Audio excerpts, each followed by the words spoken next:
This is your News Source Evening Bulletin for today, Wednesday, the 24th day of April in the year 2019. Here's what we're tracking tonight. The attorney for a former member of Parliament, Charandas Prasad, has raised objection to the National Assembly of Guyana meeting this Friday. During a briefing before the CCJ, attorney Sanjeev Jatadin raised the issue and explained that important pieces of legislation are to be presented during the Friday sitting. He said based on the case before the CCJ, he believes the National Assembly should not be meeting. Jatadin, who joined the hearing via video conference from Guyana, warned that he will seek urgent redress in the court to block the sitting if it's not called off. We have learned from the press that there is a sitting of Parliament on the 26th of April, and the schedule is to pass legislation to do things related to finance, and more importantly, to pass legislation in relation to companies in the oil and gas sector. Now, having regard to what is before the court and what are the implications of the one way or the other of the vote of December 21st, it's our respectful submission that that should be refrained from. We have not made a specific application to the court because we intended to raise it with the court and solicit from the Attorney General if necessary an undertaking. Failing which, Your Honor, we will file an urgent application that sitting should not take place. The CCJ President, Justice Adrian Saunders, said the matter is not before him and therefore he does not intend to comment on it. Well, I would not want to comment on that unless there's an application before the court. Your Honor. The Caribbean Court of Justice will spend 2 days in May listening to arguments and counter-arguments in the appeals filed in the no-confidence case. The leader of the opposition, Barrett Jack Dio, and chartered accountant Christopher Ram had filed appeals against the Guyana Court of Appeal ruling that a December 21 no-confidence motion was not properly passed against the Guyana government. During the briefing today, Justice Saunders told the parties that the court would not want to stifle anyone from developing their written arguments before the court, and as such, the court will allow 2 days of oral submissions and counter submissions. The attorneys will have to present themselves in court on the 9th and 10th of May. More news coming up in just a moment. Do you love me? Do you love me? Do you love me? Do you love me? Do you love me? Do you love me? Now I can dance. Watch me now. You ask for it, you go for it. GTT Plus Star Singing Competition is here. Do you think you have what it takes to win? It's Plus Star Singing with Plus Star ratings. Auditions open on April 26 and 27 at Duke Lodge from 9 a.m. to 5 p.m. Visit gtt.co.gy for details. GTT Plus Star. The future is green.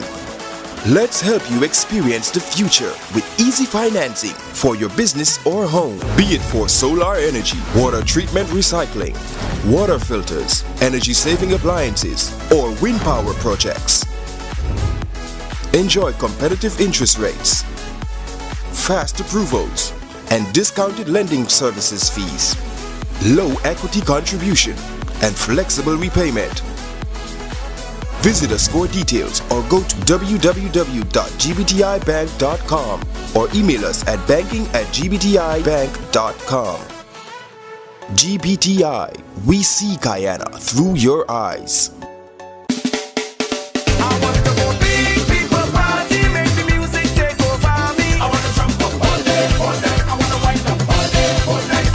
One night, great vibes, nice time.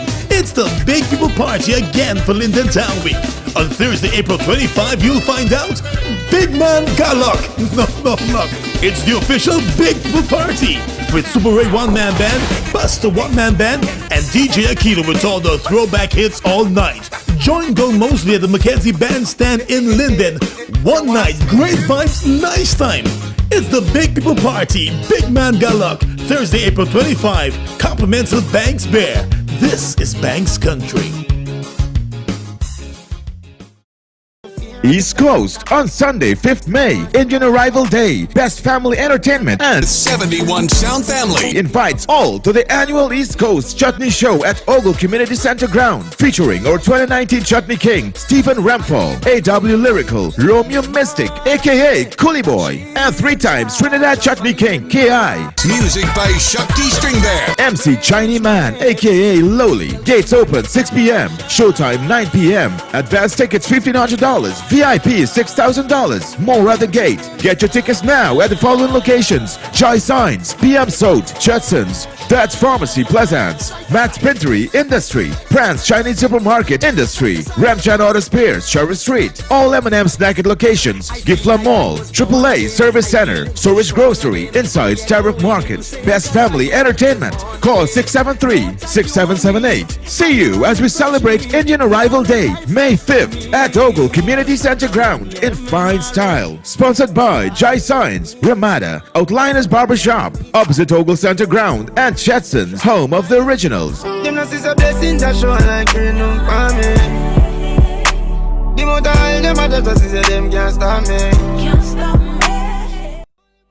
Welcome back. Well, less than 2 weeks after a High Court judge ruled that there was enough evidence to extradite an American fugitive to the U.S., the extradition has taken place. U.S. wanted man Troy Anthony Thomas was extradited to the U.S. from Guyana today. He was arrested just over a year ago after hiding out here for a number of years. He made several efforts to block that extradition through the local courts, but all those efforts failed, and the court made an order this month paving the way for his extradition. The New York man is wanted for the 2011 murder of another New York resident. It is believed that he ran to Guyana just after committing the murder and started a whole new life here. He was arrested during a police raid at the home he shared with his girlfriend after a tip-off was received. In a statement this afternoon, the U.S. Embassy in Georgetown announced that he will be in custody of the New York Police Department this evening, and tomorrow morning he will appear in a New York court to face charges. The embassy said Thomas's extradition reflects over 1 year of close coordination between the government of Guyana and the U.S. Embassy. It added that the extraditions are an important law enforcement tool in fighting transnational criminal organizations, and that the extradition of Thomas has created a new precedent.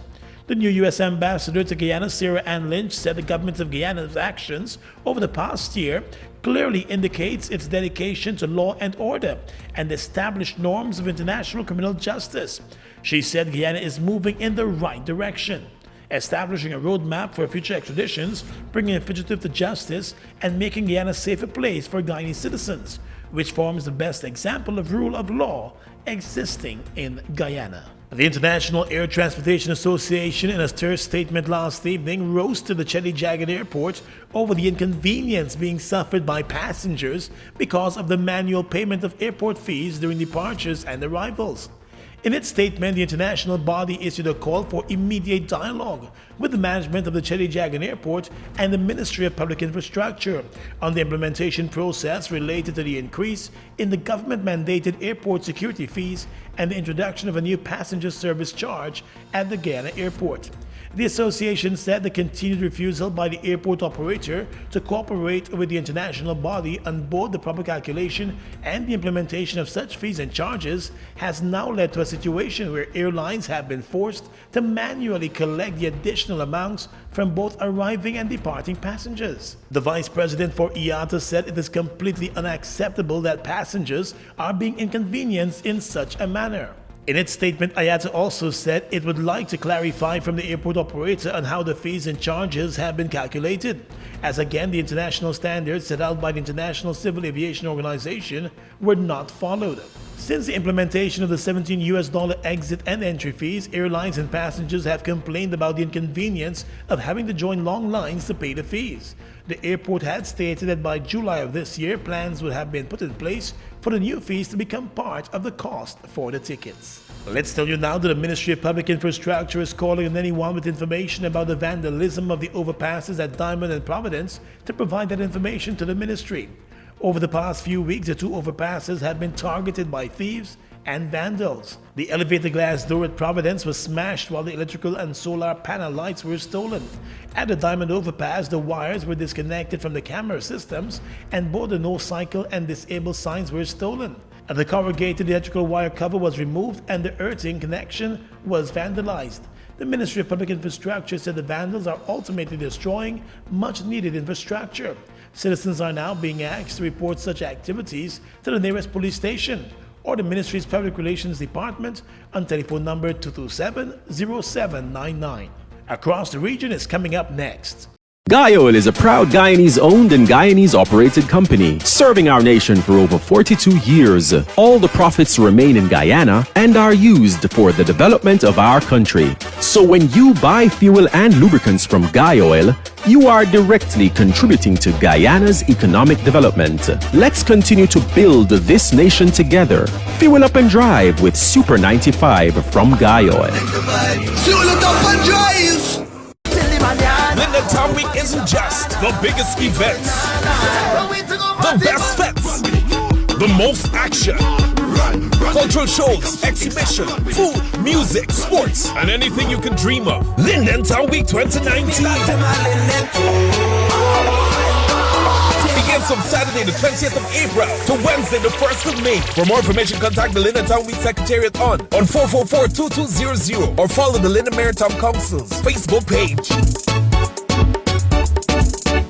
We are legions of men standing strong, but never too proud to stoop and help someone. We must send a clear signal to all. Do right, walk in upright ways, knowing that's what being a man is all about.